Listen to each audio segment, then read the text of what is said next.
बारादरी के पास में हमें एक दूसरा गेट भी दिखाई दे रहा है और यहाँ पर भी वही लकड़ी इस्तेमाल की गई है। और दो चीज़ें और हमें एक्स्ट्रा देखने को मिलेगी इसके अंदर। सबसे पहले तो इसको लॉक करने की जो ये बहुत हैवी एक लॉकिंग सिस्टम दिखाई दे रही है और साथ में जो लोहे की कुंडी होती है वो भी दिखाई दे रही है। देख सकते हैं मजबूती के साथ में सुरक्षा का पूरा ख्याल। आगे की तरफ आइए आप और यहाँ से आप थोड़ा सा और हिस्से को देखिएगा। इधर आइए। बाहर निकलने के बाद में आप पहले पूरे इस नज़ारे को देख लीजिए। ये किले का शहरी दरवाज़ा हुआ करता था। यहाँ से जब राजा महाराज आते थे तो मेन शहर की तरफ पहुँच जाते थे। शाही लोगों का सिर्फ इस दरवाजे से रास्ते से आने का जो अधिकार था वो हुआ करता था। ये देखते हैं लास्ट जो यहाँ से हिस्सा में दिखाई दे रहा है। हमलावरों को पहले 2 या 3 दरवाजे तोड़ने पड़ते होंगे इस पूरे किले के अंदर जाने के लिए। ये इसका अंतिम दरवाज़ा है जिसको बंद किया गया है। कोने में देख सकते हैं कितनी बड़ी बड़ी कड़ियां लगाई गई हैं। ये लोहे से देखो इसको कैसे सेफ्टी दी गई है, यानी कि धक्का मारने के बाद में चीजें ये ना खुले। पहले से 2 लगे होंगे लेकिन आज यहाँ पर केवल एक ही ये बचा हुआ है।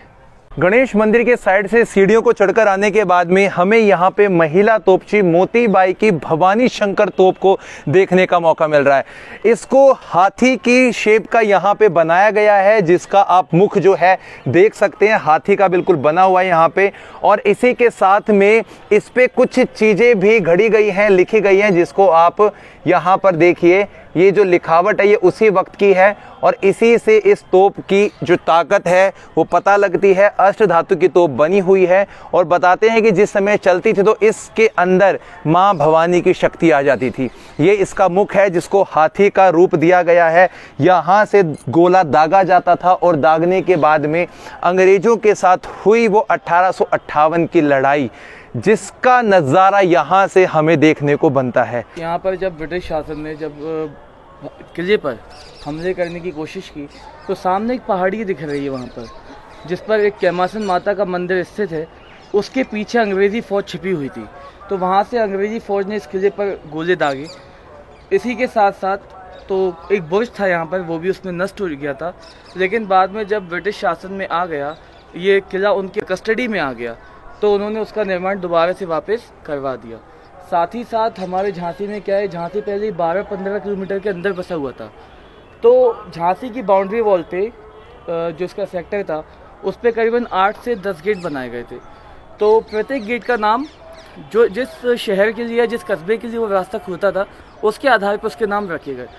सबसे पहला हमारा खंडेराव गेट, दूसरा हम दक्षिण की ओर जाएंगे तो वहाँ पर सैयर गेट है, उसके बाद ओरछा गेट, थोड़ा उसी से लगा हुआ सागर गेट, और सागर गेट से हम थोड़ा सा पीछे को दाएं तरफ को जाएंगे तो वहाँ पर हमको बड़ा गांव दरवाज़ा मिलता है, जिससे हम बड़े गांव आसानी से जा सकते हैं। फिर उसके बाद घूमते हुए वहाँ से दतिया गेट, उन्नाव गेट और चांद दरवाज़ा है।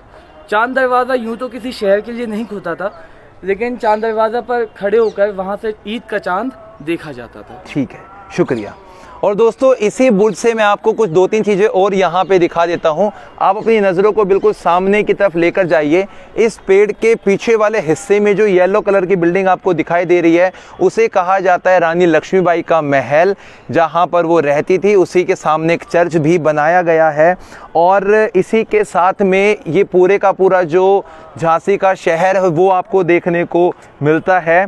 और सबसे जो मेन बात है, यहाँ पर 2 गुंबद वाली जो एक छतरी आपको दिखाई दे रही है वो है गजराबाई की, उसे आप मकबरा कह लीजिए या उसे आप उनकी समाधि कह लीजिए, वो यहाँ पे हमें बनी हुई दिखाई देती है। तो दोस्तों ये वाला जो पहला भाग है यहीं पे हम समाप्त करते हैं क्योंकि किला काफ़ी बड़ा है।